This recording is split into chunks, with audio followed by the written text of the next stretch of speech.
ਸਤਨਾਮ ਸ਼੍ਰੀ ਵਾਹਿਗੁਰੂ ਸਾਹਿਬ ਜੀ। ਚੱਕਰ ਚਹਨ ਅਰ ਬਰਨ ਜਾਤ ਅਰ ਪਾਤ ਨਹਿਨ ਜਹ रूप रंग अर रेख भेख को कह न सकत कह अचल मूरत अनपो प्रकाश मितोज कही जय कोट इंदर इंदराण साहे साहान गनीजै तिर भवन महीप सुर नर असुर नेत नेत बन तृण कहत तब सर्व नाम कथा कवण कर्म नाम वर्णत सुमत मूक उचरा शास्त्र खट पिंग गिरन चढ़ जाए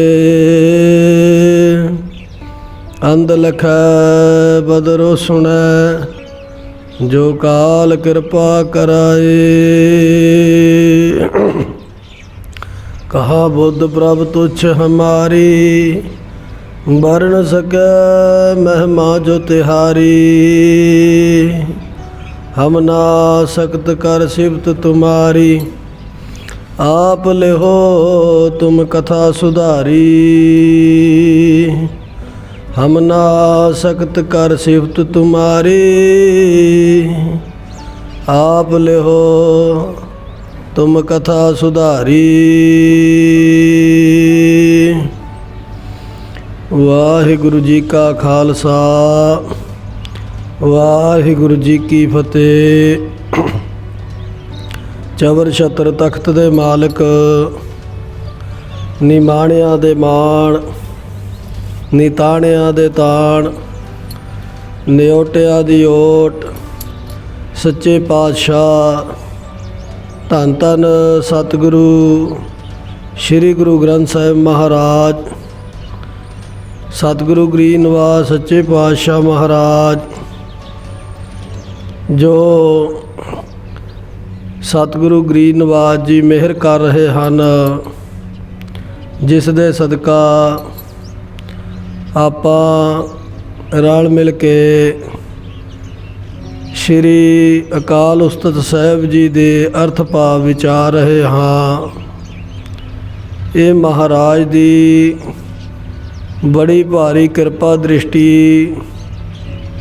ਜੋ ਮਹਾਰਾਜ ਸਤਿਗੁਰੂ ਸੱਚੇ ਪਾਤਸ਼ਾਹ ਜੀ ਕਰ ਰਹੇ ਹਨ, ਤਿਸ ਕਰਕੇ ਖਾਲਸਾ ਜੀ ਇਹ ਕਾਰਜ ਸੰਭਵ ਹੋ ਰਿਹਾ। सतगुरु गरीब निवास सच्चे पातशाह महाराज चोजी प्रीतम जो ये पवित्र पावन उपदेश दे रहे हैं, इस अकाल उस्तत साहिब जी की बाणी द्वारा सतगुरु सच्चे पातशाह महाराज जी साढ़े जो भरम भुलेखे हैं उन्होंने दूर कर रहे हैं। गरीब निवास सच्चे पातशाह महाराज जितना भी उपदेश दे रहे ने उस दा सिद्धांत ही है खालसा जी कि भावना तो बिना सच्चे प्रेम तो बिना उस अकाल पुरख परमेश्वर वाहिगुरु जी की प्राप्ति नहीं हुंदी। सतगुरु जी समझाउंदे हन कि गुरमुख प्यारिओ भावें कोई रिद्धियां सिद्धियां दा मालक होवे, किसे कोले उड्डण दी सिद्धि होवे, कोई पौना हारी होवे, चाहे भावें कोई होर सिद्धियां दा मालक होवे, राज साज दा मालक होवे, पर उस परमेश्वर वाहिगुरु जी की प्राप्ति ਤਾਂ ਕੇਵਲ ਤੇ ਕੇਵਲ ਭਾਵਨਾ ਦੇ ਨਾਲ ਹੀ ਹੁੰਦੀ ਹੈ, ਸੱਚੇ ਪ੍ਰੇਮ ਨਾਲ ਹੁੰਦੀ ਹੈ। ਸੋ ਮਹਾਰਾਜ ਸੱਚੇ ਪਾਤਸ਼ਾਹ ਜੀ ਸਾਡੇ ਤੇ ਵੀ ਕਿਰਪਾ ਕਰਨ, ਸਾਡੇ ਹਿਰਦੇ ਵਿੱਚ ਵੀ ਗੁਰੂ ਸਾਹਿਬ ਜੀ ਦੀ ਬਾਣੀ ਪ੍ਰਤੀ, ਗੁਰੂ ਜੀ ਦੇ ਸਿਧਾਂਤ ਪ੍ਰਤੀ ਪ੍ਰੇਮ ਪੈਦਾ ਹੋਵੇ, ਜਿਸ ਕਰਕੇ ਸਾਡਾ ਜੋ ਮਨ ਹੈ, ਜੋ ਸਾਨੂੰ ਬਾਰ-ਬਾਰ ਇਸ ਮਾਰਗ ਤੋਂ, ਪਰਮਾਰਥ ਦੇ ਮਾਰਗ ਤੋਂ ਨਿਖੇੜਦਾ ਹੈ, ਉਹ ਵੀ ਕਾਬੂ ਵਿੱਚ ਆ ਜਾਵੇ। ਕਿਉਂਕਿ ਖਾਲਸਾ ਜੀ, ਇਹ ਜੋ ਪਵਿੱਤਰ ਪਾਵਨ ਉਪਦੇਸ਼ ਹੈ, ਇਹ ਸਤਿਗੁਰੂ ਗਰੀਬ ਨਿਵਾਸ ਸੱਚੇ ਪਾਤਸ਼ਾਹ ਮਹਾਰਾਜ ਦੀ ਕਿਰਪਾ ਬਿਨਾ ਹਿਰਦੇ ਵਿੱਚ ਨਹੀਂ ਵਸਦਾ।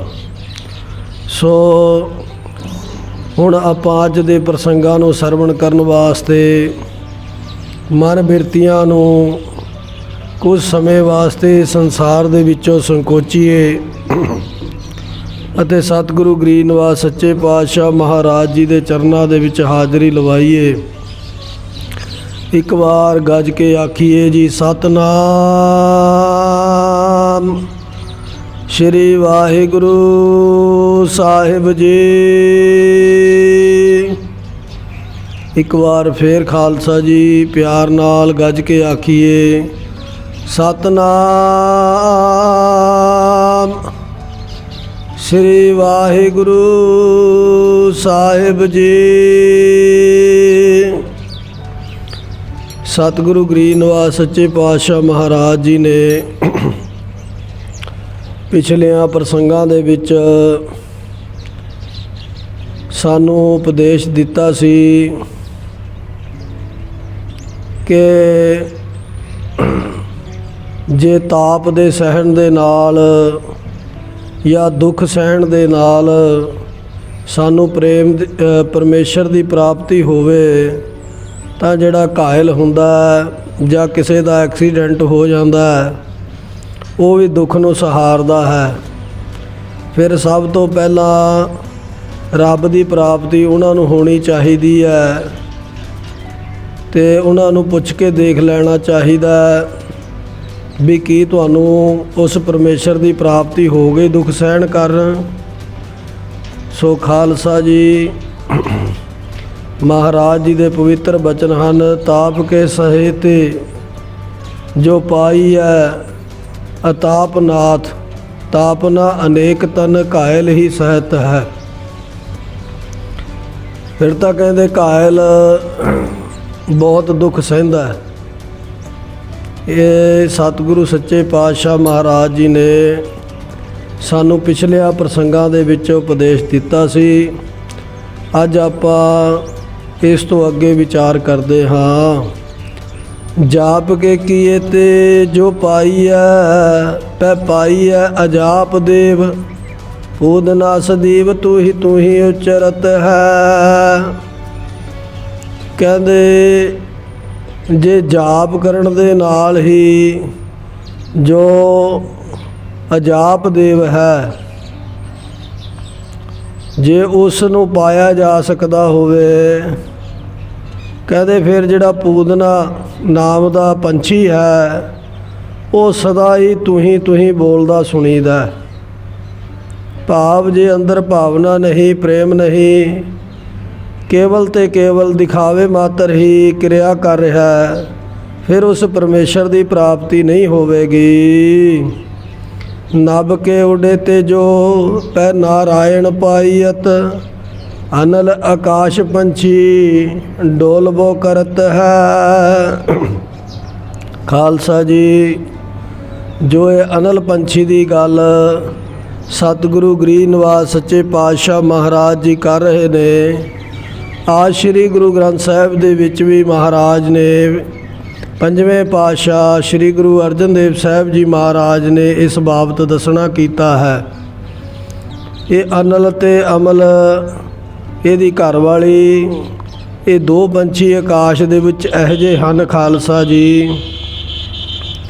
ਇਹ ਆਕਾਸ਼ ਦੇ ਵਿੱਚ ਜਦੋਂ ਅੰਡਾ ਇਹਨਾਂ ਦਾ ਦਿੱਤਾ ਜਾਂਦਾ ਹੈ, ਇਹਨਾਂ ਦਾ ਆਕਾਸ਼ ਦੇ ਵਿੱਚ ਹੀ ਉਸ ਅੰਡੇ ਦੇ ਵਿੱਚੋਂ ਬੱਚਾ ਨਿਕਲ ਕੇ ਧਰਤੀ 'ਤੇ ਨਹੀਂ ਗਿਰਦਾ, ਆਕਾਸ਼ ਦੇ ਵਿੱਚ ਹੀ ਬੱਚਾ ਪੈਦਾ ਹੋ ਕੇ ਆਪਣੇ ਮਾਤਾ ਪਿਤਾ ਨਾਲ ਮਿਲ ਜਾਂਦਾ ਹੈ। ਇਹ ਵੀ ਆਕਾਸ਼ ਦੇ ਵਿੱਚ ਇਸੇ ਖਾਤਰ ਉੱਡਦੇ ਫਿਰਦੇ ਹੈ ਵੀ ਅਸੀਂ ਆਕਾਸ਼ ਦਾ ਪਤਾ ਕਰ ਲਈਏ ਵੀ ਕਿੰਨਾ ਕੁ ਵੱਡਾ ਹੈ, ਕਿੱਥੇ ਕੁ ਤੱਕ ਹੈ। ਪਰ ਅੱਜ ਤੱਕ ਸਤਿਗੁਰੂ ਜੀ ਕਹਿੰਦੇ ਵੀ ਇਹਨਾਂ ਨੂੰ ਵੀ ਉਸ ਦਾ ਥਾਂ ਪ੍ਰਾਪਤ ਨਹੀਂ ਹੋਇਆ। ਇਸ ਕਰਕੇ ਮਹਾਰਾਜ ਕਹਿੰਦੇ ਨਭ ਕੇ ਉਡੇ ਤੇ ਜੋ ਪੈ ਨਾਰਾਇਣ ਪਾਈਅਤ। ਜੇਕਰ ਅਸਮਾਨ ਵਿੱਚ ਉੱਡਣ ਕਰਕੇ ਨਾਰਾਇਣ ਮਿਲਦਾ ਹੋਵੇ, ਕਹਿੰਦੇ ਫਿਰ ਤਾਂ ਬੜੇ ਬੜੇ ਸਿੱਧਾਂ ਵਾਂਗ ਅਨਲ ਪੰਛੀ ਅਸਮਾਨ ਵਿੱਚ ਹੀ ਫਿਰਦਾ ਰਹਿੰਦਾ ਹੈ। ਆਗ ਮੈਂ ਜਰੇ ਤੇ ਗਤ ਰਾਂਡ ਕੀ ਭਰਤ, ਕਰ ਪਾਤਾਲ ਕੇ ਵਾਸੀ ਕਿਉ ਭੁਜੰਗ ਨਾ ਤਰਤ ਹੈ। ਆਗ ਮੈਂ ਜਰੇ ਤੇ ਗਤ ਰਾਂਡ ਕੀ ਭਰਤ ਕਰ। ਕਹਿੰਦੇ ਜੇ ਕੋਈ ਵਿਧਵਾ ਇਸਤਰੀ ਪਤੀ ਦੇ ਨਾਲ ਅੱਗ ਵਿੱਚ ਪੈ ਕੇ ਸੜ ਜਾਣ ਨਾਲ ਸਦਗਤੀ ਹੁੰਦੀ, ਤਾਂ ਧਰਤੀ ਦੇ ਵਿੱਚ ਮੁਰਦਿਆਂ ਵਾਂਗ ਪਏ ਸੱਪ ਕਿਉਂ ਨਾ ਤਰ ਜਾਣ। ਜੇ ਸਤੀ ਹੋਣ ਦੇ ਨਾਲ ਹੀ ਇਹ ਮੰਨ ਲਿਆ ਜਾਵੇ ਕਿ ਉਸ ਦੀ ਗਤੀ ਹੋ ਗਈ ਹੈ, ਕਹਿੰਦੇ ਫੇਰ ਤਾਂ ਜਿਹੜੇ ਸੱਪ ਨੇ ਇਹ ਧਰਤੀ ਦੇ ਵਿੱਚ ਮੁਰਦਿਆਂ ਵਾਂਗੂ ਪਏ ਰਹਿੰਦੇ ਆ, ਫਿਰ ਇਹਨਾਂ ਦੀ ਗਤੀ ਕਿਉਂ ਨਹੀਂ ਹੁੰਦੀ ਹੈ। ਕਉ ਭਇਓ ਮੁੰਡਿਆ ਸੰਨਿਆਸੀ, ਕਉ ਜੋਗੀ ਭਇਓ ਕੋਈ ਬ੍ਰਹਮਚਾਰੀ, ਕਉ ਜਤੀ ਅਨਮਾਨਬੋ। ਸਤਿਗੁਰੂ ਗਰੀਬ ਨਿਵਾਜ ਕਹਿੰਦੇ ਕੋਈ ਸਿਰ ਮੂੰਹ ਮੁੰਡਾ ਕੇ ਮੌਨੀ ਹੋ ਗਿਆ, ਕੋਈ ਸੰਨਿਆਸੀ, ਕੋਈ ਜੋਗੀ ਹੋ ਗਿਆ, ਕੋਈ ਬ੍ਰਹਮਚਾਰੀ, ਕਿਸੇ ਨੂੰ ਜਤੀ, ਕਿਸੇ ਨੂੰ ਅਨਮਾਨਿਆ ਮੰਨਿਆ ਜਾਂਦਾ ਹੈ। ਕਉ ਭਇਓ ਮੁੰਡਿਆ ਸੰਨਿਆਸੀ, ਕੋਈ ਆਪਣੇ ਆਪ ਦਾ ਸੀਸ ਮੁੰਡਾ ਕੇ ਸੰਨਿਆਸੀ ਬਣ ਗਿਆ, ਕੋਈ ਜੋਗੀ ਬਣਿਆ, ਕੋਈ ਬ੍ਰਹਮਚਾਰੀ ਬਣ ਗਿਆ ਹੈ। ਹਿੰਦੂ ਤੁਰਕ ਕੋ ਰਾਫਜੀ ਈਮਾਨ ਸਾਫੀ, ਮਾਨਸ ਕੀ ਜਾਤ ਸਭ ਹੈ ਇੱਕ ਪਹਿਚਾਨਵੋ। ਖਾਲਸਾ ਜੀ, ਕੋਈ ਆਪ ਨੂੰ ਹਿੰਦੂ ਕਹਿੰਦਾ, ਕੋਈ ਸੀਆ ਕਹਿ ਰਿਹਾ, ਕੋਈ ਇਮਾਮ, ਉਹ ਇਮਾਮ ਦੇ ਚੇਲੇ ਬਣਦੇ ਆ। ਸਤਿਗੁਰੂ ਕਹਿੰਦੇ ਸੱਚ ਤਾਂ ਇਹ ਹੈ ਖਾਲਸਾ ਜੀ, ਮਾਨਸ ਹੀ ਹਨ ਤੇ ਇੱਕੋ ਪਿਤਾ ਦੇ ਪੁੱਤਰ ਨੇ। ਮਾਨਸ ਕੀ ਜਾਤ ਸਭ ਹੈ ਇੱਕ ਪਹਿਚਾਨਵੋ। ਚਾਹੇ ਕੋਈ ਹਿੰਦੂ ਹੈ, ਤੁਰਕ ਹੈ, ਚਾਹੇ ਕੋਈ ਇਮਾਮ ਸਾਫੀ ਦਾ ਚੇਲਾ ਹੈ, ਚਾਹੇ ਕੋਈ ਸੀਆ ਹੈ, ਸੁन्नी ਹੈ, ਮਹਾਰਾਜ ਕਹਿੰਦੇ ਸਾਰੇ ਮਾਨਸ ਕੀ ਜਾਤ ਸਭ ਹੈ ਇੱਕ ਪਹਿਚਾਨਵੋ। ਕਰਤਾ ਕਰੀਮ ਸੋਈ ਰਾਜਕ ਰਹੀਮ ਓਈ, ਦੂਸਰੋ ਨਾ ਭੇਦ ਕੋਈ ਭੂਲ ਭਰਮ ਮਾਨਵੋ। ਮਹਾਰਾਜ ਸੱਚ ਦੇ ਭੁਲੇਖੇ ਚੱਕ ਰਹੇ ਆ ਖਾਲਸਾ ਜੀ। ਸਭ ਦਾ ਕਰਤਾ, ਸਭ ਦਾ ਰੋਜੀ ਦਾਤਾ, ਸਭ ਤੇ ਕਰਮ ਬਖਸ਼ੀਸ਼ ਤੇ ਰਹਿਮ ਕਰਨ ਵਾਲਾ। ਦੂਸਰਾ ਜਿਸ ਦਾ ਭੇਦ ਭਰਮ ਵਿੱਚ ਭੁਲੇਖੇ ਵਿੱਚ ਨਹੀਂ। ਸਮਝ ਲਵੋ ਕੋਈ ਹੋਰ ਜਿਹੜਾ ਕੁਛ ਦਿਖ ਰਿਹਾ ਉਹ ਸਰਬ ਦਾ ਤੁਹਾਨੂੰ ਭਰਮ ਤੇ ਭੁਲੇਖਾ ਹੀ ਹੈ। ਜੇ ਇੱਕ ਹੈਗਾ ਕੋਈ ਉਹ ਕਰਤਾ ਕਰੀਮ ਸੋਈ, ਰਾਜਕ ਰਹੀਮ ਓਏ, ਦੂਸਰੋ ਨਾ ਭੇਦ ਕੋਈ ਭੂਲ ਭਰਮ ਮਾਨਵੋ। ਬਾਕੀ ਸਾਰਾ ਭਰਮ ਭੁਲੇਖਾ ਹੈ। ਇੱਕ ਕਿਰਪਾ ਕਰਨ ਵਾਲਾ, ਸਾਰਿਆਂ ਨੂੰ ਰੋਜੀ ਬਖਸ਼ਣ ਵਾਲਾ, ਉਹ ਅਕਾਲ ਪੁਰਖ ਪਰਮੇਸ਼ਰ ਵਾਹਿਗੁਰੂ ਹੀ ਹੈ। ਏਕ ਹੀ ਕੀ ਸੇਵ, ਸਭ ਹੀ ਕੋ ਗੁਰਦੇਵ ਏਕ, ਏਕ ਹੀ ਸਰੂਪ ਸਭ ਏਕੈ ਜੋਤ ਜਾਨਵੋ। ਮਹਾਰਾਜ ਕਹਿੰਦੇ ਇਸ ਲਈ ਇੱਕ ਦੀ ਹੀ ਸੇਵਾ ਕਰੋ। ਸਭ ਦਾ ਪ੍ਰਕਾਸ਼ਕ ਅਤੇ ਉਪਾਸਨਾ ਯੋਗ ਉਹ ਗੁਰਦੇਵ ਇੱਕ ਵਾਹਿਗੁਰੂ ਹੀ ਹੈ। ਇਹ ਸਾਰਾ ਜਗਤ ਇੱਕ ਦਾ ਹੀ ਸਰੂਪ ਹੈ। ਇਸ ਲਈ ਸਭ ਦੇ ਵਿੱਚ ਇੱਕ ਉਸ ਦੀ ਉਹ ਜੋਤ ਜਾਣ ਲਵੋ। ਸਭ ਏਕ ਜੋਤ ਮਾਨਵੋ। ਇੱਕ ਦੀ ਹੀ ਸੇਵਾ ਕਰੋ। ਇੱਕ ਹੀ ਸਾਰਿਆਂ ਦਾ ਗੁਰਦੇਵ ਹੈ ਤੇ ਇੱਕ ਤੋਂ ਹੀ ਸਾਰੇ ਸਰੂਪ ਪ੍ਰਗਟ ਹੋਏ ਹੈ। ਉਸੇ ਨੂੰ ਮਹਾਰਾਜ ਕਹਿੰਦੇ ਸਭ ਦੇ ਵਿੱਚ ਉਸੇ ਦੀ ਜੋਤ ਨੂੰ ਮੰਨ ਲਵੋ। ਦੇਹੁਰਾ ਮਸੀਤ ਸੋਈ, ਪੂਜਾਓ ਨਿਵਾਜ ਹੋਈ। ਮਾਨਸ ਸਭ ਏਕ ਪੈ ਅਨੇਕ ਕੋ ਭਰਮਾਓ ਹੈ। ਦੇਹੁਰਾ ਤੇ ਮਸੀਤ ਉਸੇ ਦੀ ਯਾਦ ਦਿਲਾਉਂਦੇ ਹਨ। ਪੂਜਾ ਤੇ ਨਿਵਾਜ ਵੀ ਉਸੇ ਦੀ ਕੀਤੀ ਜਾਂਦੀ ਹੈ ਖਾਲਸਾ ਜੀ, ਕਿਉਂਕਿ ਸਤਿਗੁਰੂ ਮਹਾਰਾਜ ਪਿੱਛੇ ਦੱਸ ਕੇ ਆਏ ਆ ਵੀ ਭਾਵੇਂ ਕੋਈ ਹਿੰਦੂ ਹੈ, ਤੁਰਕ ਹੈ, ਮੁਸਲਮਾਨ ਹੈ, ਕੋਈ ਵੀ ਹੈ, ਸਾਰੇ ਮਾਨਸ ਹੀ ਹੈ। ਮਾਨਸ ਕੀ ਜਾਤ ਸਭ ਹੈ, ਇੱਕ ਹੈ ਪਹਿਚਾਨ ਵੋ। ਇਸ ਕਰਕੇ ਮਹਾਰਾਜ ਸਾਨੂੰ ਹੁਣ ਉਰੇ ਸਮਝਾ ਰਹੇ ਹੈ, ਕਦੇ ਪੂਜਾ ਤੇ ਨਿਵਾਜ ਉਸੇ ਦੀ ਯਾਦ ਕਰਾਉਂਦੇ ਆ ਸਾਨੂੰ। ਸਾਰੇ ਮਨੁੱਖ ਇੱਕੋ ਜਿਹੇ ਹਨ ਵੇਖਣ ਨੂੰ, ਪਰ ਅਨੇਕ ਜਾਪਦੇ ਹਨ। ਜੋ ਇਹ ਭਰਮ ਭੁਲੇਖਾ ਹੈ, ਇਹ ਸਾਰਾ ਭੁਲੇਖਾ ਹੀ ਹੈ ਖਾਲਸਾ ਜੀ, ਸੁਪਨੇ ਸੰਸਾਰ ਹੈ। ਅਸਲ ਦੇ ਵਿੱਚ ਤਾਂ ਮਹਾਰਾਜ ਕਹਿੰਦੇ ਸਾਰਾ ਕੁਝ ਇੱਕ ਤੋਂ ਹੀ ਪ੍ਰਗਟ ਹੋਇਆ। ਮਾਨਸ ਸਭ ਏਕ ਪੈ ਅਨੇਕ ਕੋ ਭਰਮਾਓ ਹੈ। ਬਸ ਅਨੇਕ ਦਿਖਣ ਦੇ ਨਾਲ ਸਾਨੂੰ ਭਰਮ ਪਿਆ ਹੋਇਆ ਹੈ।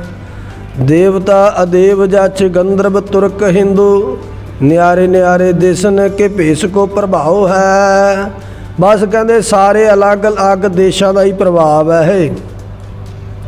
ਭਾਵੇਂ ਕੋਈ ਦੇਵਤਾ ਹੈ, ਮਨੁੱਖ ਹੈ, ਜੱਛ ਹੈ, ਗੰਧਰਵ ਹੈ, ਤੁਰਕ ਹੈ, ਹਿੰਦੂ ਹੈ, ਇਹ ਸਾਰੇ ਜਿੰਨੇ ਵੀ ਹਨ ਜੁਦੇ ਜੁਦੇ ਦੇਸ਼ਾਂ ਦੇ ਭੇਸ ਦਾ ਫਰਕ ਹੈ ਸਾਰੇ ਇੱਕੋ ਹੀ ਨੇ। ਮਹਾਰਾਜ ਕਹਿੰਦੇ ਸਿਰਫ ਇਹ ਕੀ ਹੈ, ਇਹ ਜਿਹੜਾ ਹੈਗਾ ਨਿਆਰੇ ਨਿਆਰੇ ਦੇਸਨ ਕੇ ਭੇਸ ਕੋ, ਜਿਹੜਾ ਨਿਆਰਾ ਨਿਆਰਾਪਣ ਦਿਖ ਰਿਹਾ ਹੈ, ਇਹ ਅਲੱਗ ਅਲੱਗ ਭੇਸਾਂ ਕਰਕੇ ਸਾਨੂੰ ਇਹ ਪ੍ਰਤੀਤ ਹੋ ਰਿਹਾ ਹੈ।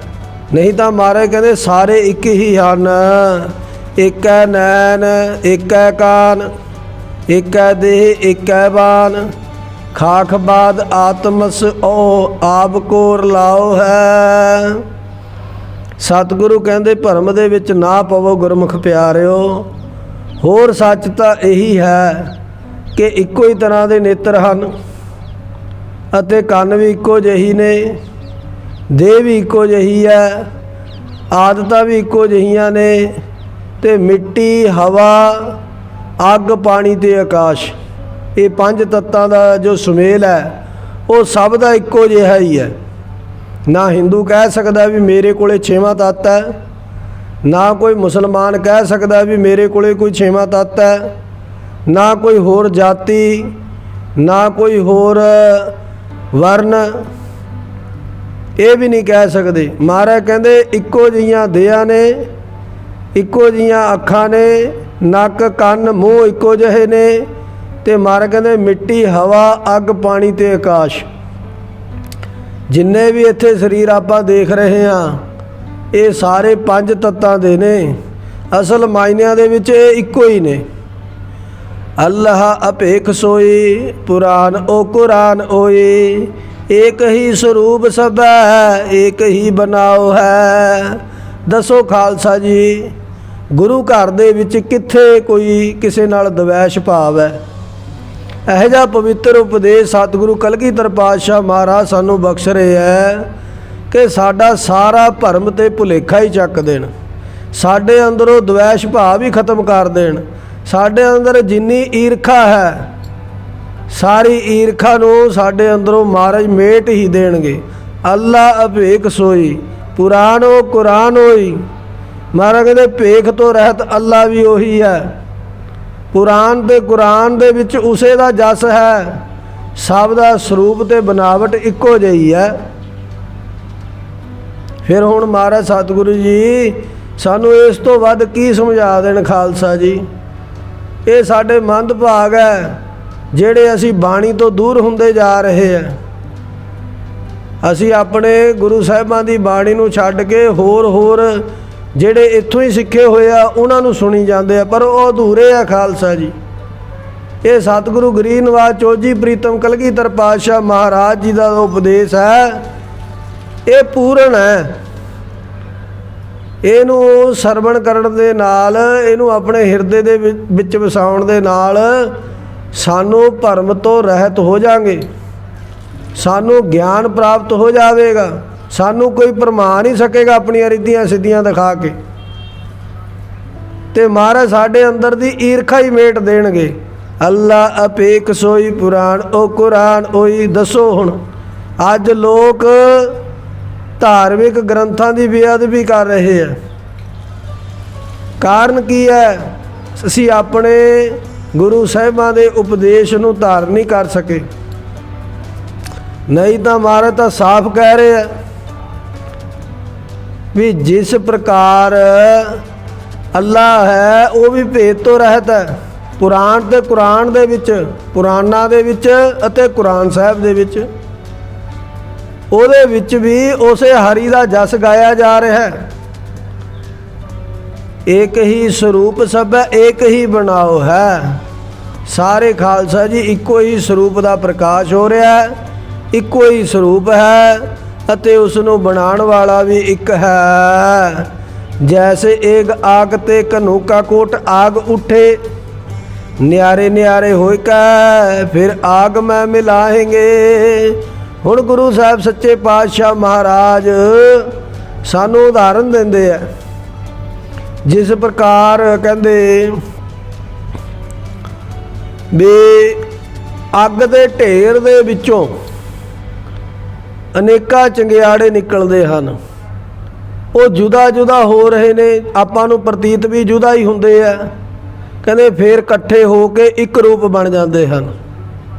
एक है, अनेक है, फिर एक है। हुण असीं अनेक होए पे आ, फिर जदों ਉਹਦੀ ਆਪਣੀ ਖੇਡ ਨੂੰ ਸੰਕੋਚਣਾ ਹੋਏਗਾ ਤੇ ਫਿਰ ਆਪਾਂ ਇੱਕ ਹੋ ਜਾਵਾਂਗੇ। ਉਸ ਦੀ ਉਦਾਹਰਨ ਮਹਾਰਾਜ ਦੇ ਰਿਹਾ, ਜੈਸੇ ਇੱਕ ਆਗ ਤੇ ਕਨੂਕਾ ਕੋਟ ਆਗ ਉੱਠੇ। ਜਿਵੇਂ ਅੱਗ ਦੇ ਵਿੱਚੋਂ ਅਨੇਕਾਂ ਹੀ ਚੰਗਿਆੜੀਆਂ ਨਿਕਲਦੀਆਂ ਹਨ, ਨਿਆਰੇ ਨਿਆਰੇ ਹੋਏਗਾ ਫਿਰ ਆਗ ਮੈਂ ਮਿਲਾਏਂਗੇ।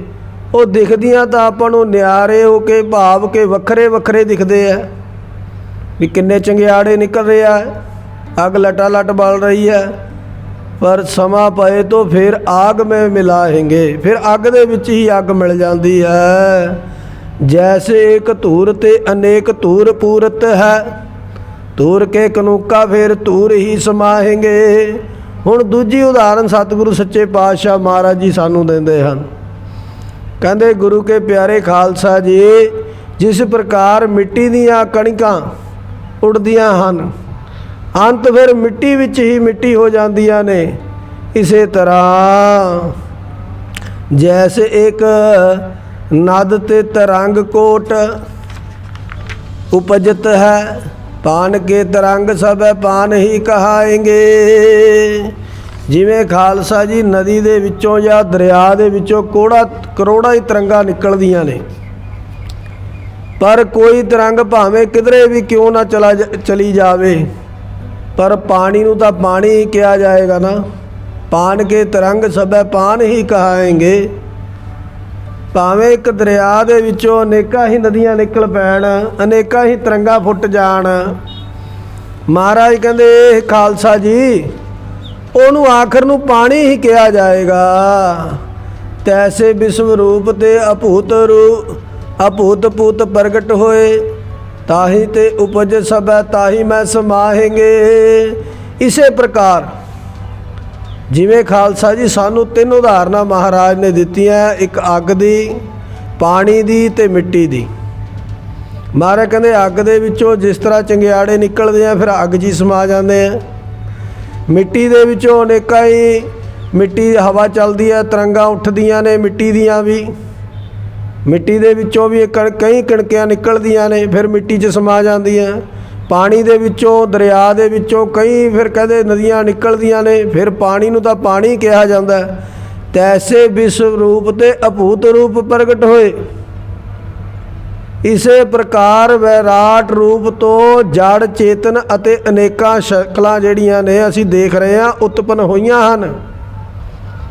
अंत उसे विचों निकलियां ते उसे विच लीन हो जाणगियां, ताही ते उपज सब ताही मैं समाहेंगे।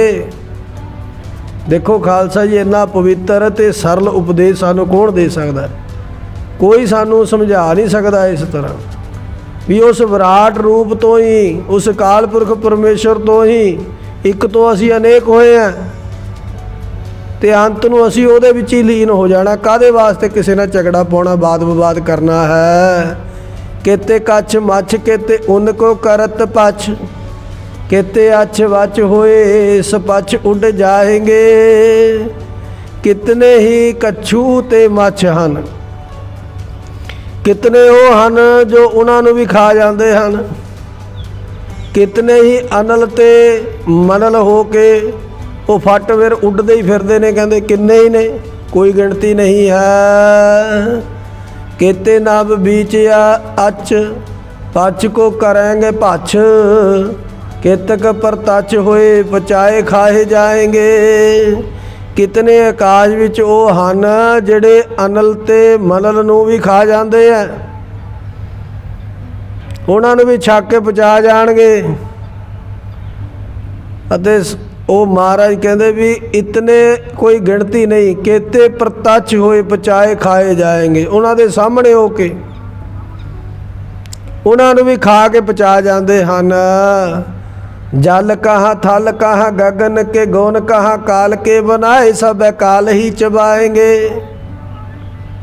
महाराज कहते भावें कोई जल विच है ते भावें कोई धरती ते है, भावें आकाश विच है, सारे उस काल रूपी भगवान ने बनाए हैं अते काल नहीं चब जाना। अंत खालसा जी यही है। जल कहाँ थल कहाँ गगन के गुण कहाँ, काल के बनाए सब काल ही चबाएंगे। कहते अंत नूं तां फिर काल दी फाही दे विच काल नहीं चब जाने है। एक तो अनेक, अनेक तो फिर एक हो जाणगे। तेज ज्यों तेज मैं, अतेज जैसे तेज लीन, ताही ते उपज सब ताही मैं समाहेंगे। जिवें रोशनी दे आया हनेरा रोशनी विच समा जांदा है, अते हनेरे दे पख समय तेज हनेरे नूं खा जांदा है। तेज ते हनेरा दोवें एक वस्तु दे दो रुख ने खालसा जी, जो बदलदा रहिंदा है। वो जिथों उपजदे है उत्थे ही समा जाणगे। काहदे वास्ते आपां ने वाद विवाद करना है, झगड़ा नहीं पाईदा हुंदा। महाराज कहंदे तेज ज्यों तेज मैं, अतेज जैसे तेज लीन, ताही ते उपज सब ताही मैं समाहेंगे। अंत नूं फिर एक हो जाणगे। कुकत फिरत केते रोवत मरत केते, जल में डुबत केते आग में जरत है। कितने ही दुखी हो के रोंदे फिरदे ने ते मर जाते ने, कितने पानी विच डुब के मर जाते ने, अते कितने अग विच सड़ के मर जाते हैं। केते गंग वासी केते मदीना मक्का निवासी, केतक उदासी के भरमाई फिरत है। कितने कहते गंगा वासी हो चुके हैं, कितने मक्के मदीने विच जाके उत्थे दे निवासी हो गए। कितने उदासी दे भरमाए हुए, उन्हां दे उदासी मन दे विच आ गई, उदास हो गए संसार वल्लों, उदासी दे भरमाए होए फिरदे ने। मारे कहते उदासी के भरमाए ही फिरत है, वो भरम दे विच ही फिर रहे हैं।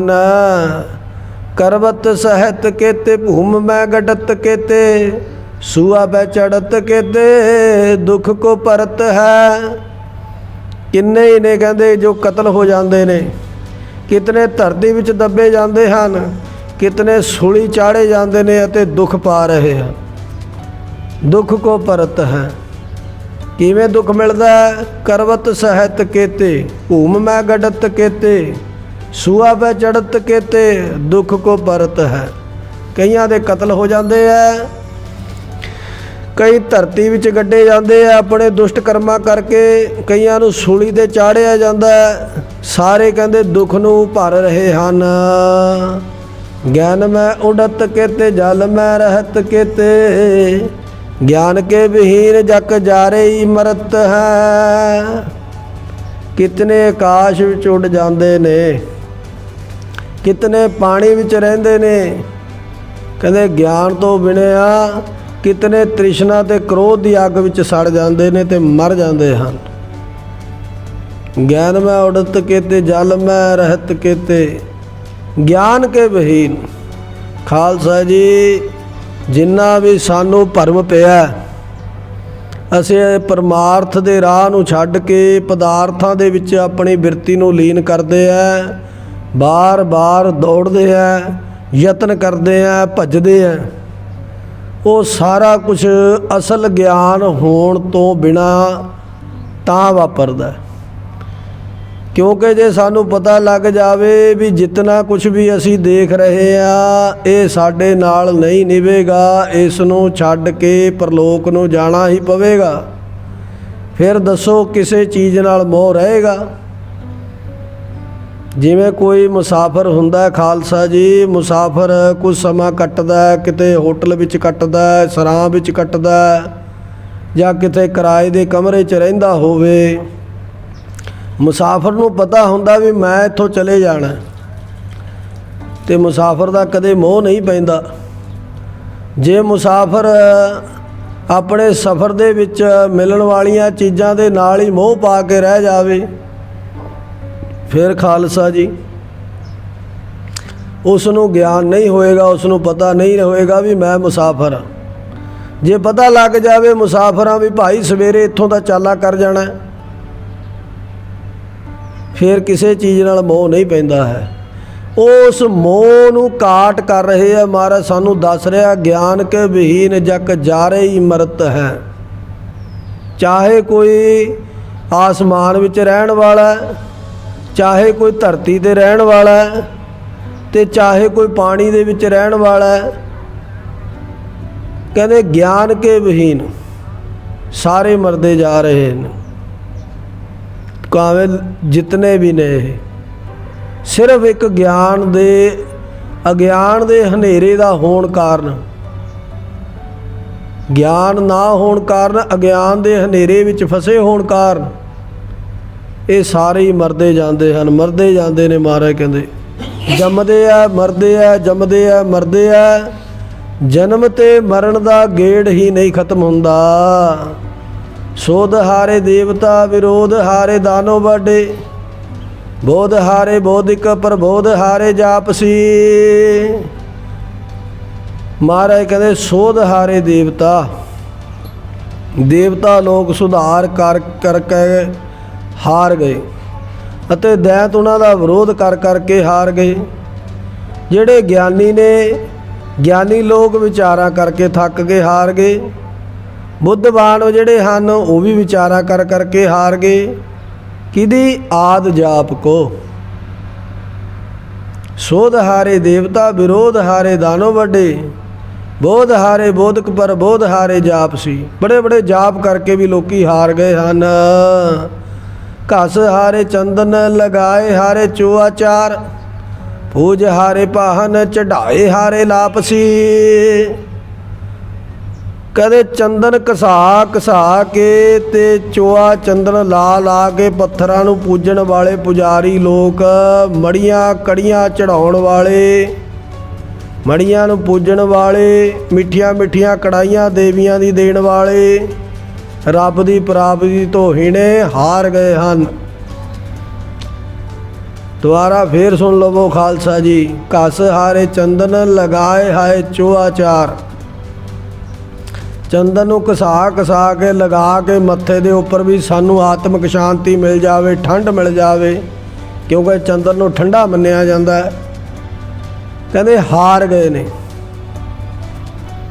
ਪੱਥਰਾਂ ਨੂੰ ਪੂਜਣ ਵਾਲੇ ਪੁਜਾਰੀ ਲੋਕ, ਮਿੱਠੀਆਂ ਕੜਾਈਆਂ ਚੜਾਉਣ ਵਾਲੇ ਦੇਵੀਆਂ ਦੀ, ਆਖਰ ਨੂੰ ਨਾ ਪ੍ਰਾਪਤੀ ਹੋਣ ਕਰਕੇ ਹਾਰ ਗਏ ਨੇ। ਚੜਾਏ ਹਾਰੇ ਲਾਪਸੀ। ਬੜੀ ਬੁਰੀ ਤਰ੍ਹਾਂ ਇਹਨਾਂ ਦੀ ਖਾਲਸਾ ਜੀ ਹਾਰ ਹੋਈ ਹੈ। ਗਾਏ ਹਾਰੇ ਗੋਰਨ, ਮਨਾਏ ਹਾਰੇ ਮੜੀ ਮੱਟ, ਲੀਪ ਹਾਰੇ ਭਿੱਤਨ, ਲਗਾਏ ਹਾਰੇ ਛਾਪਸੀ। ਕਦੇ ਕਬਰਾਂ ਵਿੱਚ ਫਿਰਨ ਵਾਲੇ ਘੁੰਮ ਕੇ ਹਾਰ ਗਏ। ਮੜੀਆਂ ਮੱਟਾਂ ਦੀ ਮਾਨਤਾ ਕਰਨ ਵਾਲੇ ਗੋਰਾ ਭਾਵ ਮੜੀਆਂ ਨੂੰ ਮਨਾ ਕੇ ਹਾਰ ਗਏ ਨੇ। ਉਹ ਕੰਧਾਂ ਲਿਪਣ ਵਾਲੇ ਅਤੇ ਛਾਪੇ ਲਵਾਉਣ ਵਾਲੇ ਉਹ ਵੀ ਹਾਰ ਗਏ ਨੇ। ਉਹਨਾਂ ਨੂੰ ਕੋਈ ਪ੍ਰਾਪਤੀ ਨਹੀਂ ਹੋਈ ਪਰਮੇਸ਼ਰ ਦੀ। ਗਾਏ ਹਾਰੇ ਗੰਧਰਵ ਬਜਾਏ ਹਾਰੇ ਕਿੰਨਰ ਸਭ, ਪਚ ਹਾਰੇ ਪੰਡਤ ਤਪੰਤ ਹਾਰੇ ਤਾਪਸੀ। ਕਹਿੰਦੇ ਬੜੇ ਬੜੇ ਗਾਉਣ ਵਾਲੇ ਗਾ ਗਾ ਕੇ ਉਹ ਹਾਰ ਗਏ ਨੇ। ਗੰਧਰਵ ਜਿਹੜੇ ਦੇਵਤਿਆਂ ਦੇ ਰਾਗੀ ਨੇ, ਵਾਜੇ ਵਜਾਉਣ ਵਾਲੇ, ਬ੍ਰਹਮ ਲੋਕ ਜਿਹੜੇ ਹਨ, ਬ੍ਰਾਹਮਣ ਲੋਕ, ਉਹ ਆਪਣੀ ਵਿੱਦਿਆ ਘੋਟਦੇ ਪਚ ਹਾਰੇ ਨੇ। ਤਪਸਵੀ ਲੋਕ ਜਿਹੜੇ ਹਨ ਉਹ ਤਪ ਕਰ ਕਰਕੇ ਹਾਰ ਗਏ, ਪਰ ਉਸ ਪਰਮੇਸ਼ਰ ਦਾ ਪਾਰਾਵਾਰ ਨਹੀਂ ਪਾਇਆ, ਉਸ ਪਰਮੇਸ਼ਰ ਦੀ ਪ੍ਰਾਪਤੀ ਨਹੀਂ ਹੋਈ ਹੈ। ਭੁਜੰਗ ਪ੍ਰਿਆਤ ਛੰਦ, ਨਾ ਰਾਗੰ ਨਾ ਰੰਗੰ ਨਾ ਰੇਖੰ, ਨਾ ਰਾਗੰ ਨਾ ਰੰਗੰ ਨਾ ਰੂਪੰ ਨਾ ਰੇਖੰ, ਨਾ ਮੋਹੰ ਨਾ ਕ੍ਰੋਹੰ ਨਾ ਦ੍ਰੋਹੰ ਨਾ ਦੁਐਖੰ। ਮਹਾਰਾਜ ਕਹਿੰਦੇ ਤਵੈ ਪ੍ਰਸਾਦ, ਹੇ ਅਕਾਲ ਪੁਰਖ ਪਰਮੇਸ਼ਰ ਵਾਹਿਗੁਰੂ ਜੀ, ਤੇਰੀ ਕਿਰਪਾ ਦੇ ਨਾਲ ਭੁਜੰਗ ਪ੍ਰਿਆਤ ਛੰਦ, ਸੱਪ ਦੀ ਚਾਲ ਵਾਲਾ ਛੰਦ, ਨਾ ਰਾਗੰ ਨਾ ਰੰਗੰ ਨਾ ਰੂਪੰ ਨਾ ਰੇਖੰ, ਨਾ ਮੋਹੰ ਨਾ ਕ੍ਰੋਹੰ ਨਾ ਦ੍ਰੋਹੰ ਨਾ ਦੁਐਖੰ। ਸੱਪ ਦੀ ਚਾਲ ਵਾਲਾ ਛੰਦ ਮਹਾਰਾਜ ਜੀ ਅਸੀਂ ਤੁਹਾਡੀ ਕਿਰਪਾ ਦੇ ਨਾਲ ਉਚਾਰਨ ਲੱਗੇ ਆ। ਜਦ ਕਿ ਉਸ ਪ੍ਰਭੂ ਦਾ ਕਹਿੰਦੇ ਨਾ ਤਾਂ ਕੋਈ ਨਾਮ ਹੀ ਹੈ। ਉਸ ਪ੍ਰਭੂ ਦਾ ਨਾ ਰਾਗੰ, ਨਾ ਕਿਸੇ ਦੇ ਨਾਲ ਮੋਹ ਹੈ, ਨਾ ਕੋਈ ਲਗਾਓ ਹੈ, ਨਾ ਕੋਈ ਰੂਪ ਹੈ, ਨਾ ਰੇਖ ਹੈ, ਨਾ ਮੋਹ ਹੈ, ਨਾ ਕਿਸੇ ਨਾਲ ਵੈਰ ਹੈ, ਨਾ ਦਵੈਤ ਭਾਵ ਹੈ, ਨਾ ਕੋਈ ਦੁੱਖ ਹੈ ਕਿਸੇ ਦਾ, ਨਾ ਦੁਐਖੰ, ਕਿਸੇ ਨਾਲ ਕੋਈ ਦਵੈਸ਼ ਭਾਵ ਨਹੀਂ ਹੈ। ਨਾ ਕਰਮੰ ਨਾ ਭਰਮੰ ਨਾ ਜਨਮੰ ਨਾ ਜਾਤੰ, ਨਾ ਮਿੱਤਰੰ ਨਾ ਸਤਰੰ ਨਾ ਪਿਤਰੰ ਨਾ ਮਾਤੰ।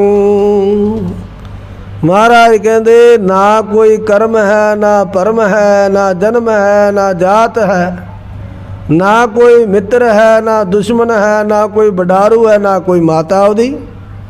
ਥਾਪਿਆ ਨਾ ਜਾਏ ਕੀਤਾ ਨਾ ਹੋਏ, ਆਪੇ ਆਪ ਨਿਰੰਜਨ ਸੋਏ। ਉਸੇ ਸਿਧਾਂਤ ਨੂੰ ਕਲਗੀਧਰ ਪਾਤਸ਼ਾਹ ਸਾਹਿਬੇ ਕਮਾਲ ਆਪਣੀ ਕਲਮ ਦੇ ਨਾਲ ਨਿਹਾਰ ਕੇ ਪ੍ਰਗਟ ਕਰਕੇ ਸਾਡਾ ਭਰਮ ਦੂਰ ਕਰ ਰਹੇ ਹੈ ਵੀ ਜਿਹੜਾ ਉਹ ਅਕਾਲ ਪੁਰਖ ਪਰਮੇਸ਼ਰ ਵਾਹਿਗੁਰੂ ਜੀ ਦਾ ਸਰੂਪ ਹੈ, ਨਾ ਕਰਮੰ ਨਾ ਭਰਮੰ ਨਾ ਜਨਮੰ ਨਾ ਜਾਤੰ, ਨਾ ਮਿੱਤਰੰ ਨਾ ਸਤਰੰ ਨਾ ਪਿਤਰੰ ਨਾ ਮਾਤੰ। ਨਾ ਕੋਈ ਉਹਦਾ ਵੱਡਾ ਵਡੇਰਾ, ਨਾ ਉਹਦੀ ਕੋਈ ਮਾਤਾ ਹੈ, ਨਾ ਨੇਹੰ ਨਾ ਗੇਹੰ ਨਾ ਕਾਮੰ ਨਾ ਧਾਮੰ, ਨਾ ਪੁੱਤਰੰ ਨਾ ਮਿੱਤਰੰ ਨਾ ਸਤਰੰ ਨਾ ਭਾਮੰ। ਖਾਲਸਾ ਜੀ, ਨਾ ਉਸ ਦਾ ਕਿਸੇ ਨਾਲ ਨੇੜਲਾਪਨ ਹੈ, ਨਾ ਕੋਈ ਘਰ ਹੈ, ਨਾ ਕੋਈ ਕੰਮ ਹੈ, ਨਾ ਖਾਸ ਟਿਕਾਣਾ ਹੈ, ਨਾ ਕੋਈ ਪੁੱਤਰ ਹੈ, ਨਾ ਕੋਈ ਮਿੱਤਰ ਹੈ, ਨਾ ਬੈਰੀ ਹੈ, ਨਾ ਉਸ ਦੀ ਕੋਈ ਇਸਤਰੀ ਹੈ। ਹੁਣ ਮਹਾਰਾਜ ਦੱਸਣਗੇ ਫਿਰ ਹੈ ਕੀ ਹੈ। ਅਲੇਖੰ ਅਪੇਖੰ ਅਜੋਨੀ ਸਰੂਪੰ, ਸਦਾ ਸਿੱਧ ਦਾ ਬੁੱਧ ਦਾ ਬਿਰਧ ਰੂਪੰ। ਹੁਣ ਮਹਾਰਾਜ ਭੇਦ ਨੂੰ ਚੱਕਦੇ ਆ। ਕਹਿੰਦੇ ਲੇਖਾਂ ਤੋਂ ਅਤੇ ਭੇਖਾਂ ਤੋਂ ਬਿਨਾ ਕਿਸੇ ਜੂਨੀ ਦੇ ਵਿੱਚ ਨਾ ਆਉਣ ਵਾਲਾ ਅਜੂਨੀ ਹੈ, ਜੂਨੀਆਂ ਤੋਂ ਰਹਿਤ ਸਰੂਪ ਹੈ, ਅਤੇ ਸਦਾ ਹੀ ਸਾਰੀਆਂ ਸਿੱਧੀਆਂ ਜਿੰਨੀਆਂ ਵੀ ਨੇ ਰਿੱਧੀਆਂ ਸਿੱਧੀਆਂ ਇਹਨਾਂ ਦੀ ਬੁੱਧ ਦਾ ਕਰਤਾ ਹੈ ਤੇ ਸਭ ਦਾ ਵਡਾਰੂ ਹੈ। ਅਲੇਖੰ ਲੇਖੇ ਤੋਂ ਰਹਿਤ ਹੈ, ਅਪੇਖੰ ਭੇਖੇ ਤੋਂ ਰਹਿਤ ਹੈ, ਕੋਈ ਕਿਸੇ ਤਰ੍ਹਾਂ ਦਾ ਭੇਖ ਭਾਵ ਨਹੀਂ ਹੈ। ਅਜੋਨੀ ਸਰੂਪੰ। ਦੱਸੋ ਹੁਣ ਮੂਲ ਮੰਤਰ ਸਾਰਾ ਮਹਾਰਾਜ ਨੇ ਕਰਤਾ ਨਾ ਇੱਥੇ ਬਿਆਨ। ਲੇਖੇ ਤੋਂ ਰਹਿਤ ਹੈ, ਉਹਨੂੰ ਭਰਮ ਵੀ ਕੋਈ ਨਹੀਂ, ਜੰਮਦਾ ਤੇ ਮਰਦਾ ਵੀ ਕੋਈ ਨਹੀਂ, ਅਜੋਨੀ ਸਰੂਪ ਹੈ।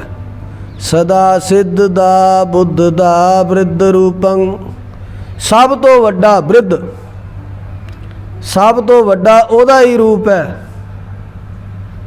ਤੇ ਸਦਾ ਸਿੱਧ ਦਾ ਰਿੱਧੀਆਂ ਸਿੱਧੀਆਂ ਦਾ ਕਰਤਾ ਹੈ, ਬੁੱਧ ਦਾ ਵਿਧਾਤਾ ਹੈ, ਬੁੱਧੀ ਨੂੰ ਦੇਣ ਵਾਲਾ ਹੈ। ਸੋ ਖਾਲਸਾ ਜੀ, ਉਹ ਬੇਅੰਤ ਪਰਮੇਸ਼ਰ ਹੈ। ਤੇ ਸਤਿਗੁਰੂ ਜੀ ਸਾਨੂੰ ਇਸੇ ਬਾਣੀ ਦੇ ਵਿੱਚ ਪਿੱਛੇ ਸਮਝਾ ਕੇ ਆਏ ਹੈ ਵੀ ਉਹਦੀ ਪ੍ਰਾਪਤੀ ਜਿਹੜੀ ਹੈ ਨਾ ਤਾਂ ਦਾਨ ਦੇਣ ਨਾਲ ਹੁੰਦੀ ਹੈ, ਨਾ ਕਿਸੇ ਕਰਮਕਾਂਡ ਨਾਲ ਹੁੰਦੀ ਹੈ, ਨਾ ਕਿਸੇ ਭੇਖ ਨਾਲ ਹੁੰਦੀ ਹੈ। ਉਹਦੀ ਪ੍ਰਾਪਤੀ ਤਾਂ ਭਾਵਨਾ ਨਾਲ, ਸ਼ਰਧਾ ਨਾਲ, ਪ੍ਰੇਮ ਨਾਲ ਹੁੰਦੀ ਹੈ। ਇਸੇ ਕਰਕੇ ਖਾਲਸਾ ਜੀ ਮਹਾਰਾਜ ਸਾਨੂੰ ਇਹ ਸਮਝਾ ਰਹੇ ਹੈ ਵੀ ਉਹ ਅਲੇਖਾ ਹੈ, ਅਲੇਖੰ ਅਪੇਖੰ ਅਜੋਨੀ ਸਰੂਪੰ। ਸੋ ਭਾਈ ਸਮੇਂ ਦੇ ਲਿਹਾਜ਼ ਨਾਲ ਇਸੇ ਛੰਦ 'ਤੇ ਆਪਾਂ ਭੁਜੰਗ ਪ੍ਰਿਆ ਛੰਦ 'ਤੇ ਅੱਜ ਸਮਾਪਤੀ ਕਰਦੇ ਹਾਂ। ਕੱਲ੍ਹ ਨੂੰ ਫਿਰ ਆਪਾਂ ਇਸੇ ਛੰਦ ਤੋਂ ਅੱਗੇ ਆਪਾਂ ਆਪਣੀ ਵਿਚਾਰ ਜਿਹੜੀ ਹੈ ਪ੍ਰਾਰੰਭ ਕਰਾਂਗੇ। ਸੋ ਭਾਈ ਗੁਰੂ ਸਾਹਿਬ ਮਹਾਰਾਜ ਸੱਚੇ ਪਾਤਸ਼ਾਹ ਜੀ ਕਿਰਪਾ ਕਰਨ, ਜੋ ਮਹਾਰਾਜ ਸਤਿਗੁਰੂ ਜੀ ਸਿਧਾਂਤ ਸਾਨੂੰ ਦ੍ਰਿੜਾ ਰਹੇ ਹੈ ਸਾਡੇ ਮਨ ਹਿਰਦੇ ਵਿੱਚ ਵਸ ਜਾਵੇ, ਜੋ ਸਾਡਾ ਕਲਿਆਣ ਹੋਵੇ। ਸੋ ਭਾਈ ਇੰਨੀਆਂ ਬੇਨਤੀਆਂ ਪ੍ਰਵਾਨ ਕਰਨੀਆਂ, ਭੁੱਲਾਂ ਚੁੱਕਾਂ ਦੀ ਖਿਮਾ ਜੀ। ਅੱਜ ਇੱਥੇ ਹੀ ਵਿਸ਼ਰਾਮ ਦਿੰਦੇ ਹਾਂ। ਵਾਹਿਗੁਰੂ ਜੀ ਕਾ ਖਾਲਸਾ, ਵਾਹਿਗੁਰੂ ਜੀ ਕੀ ਫਤਿਹ।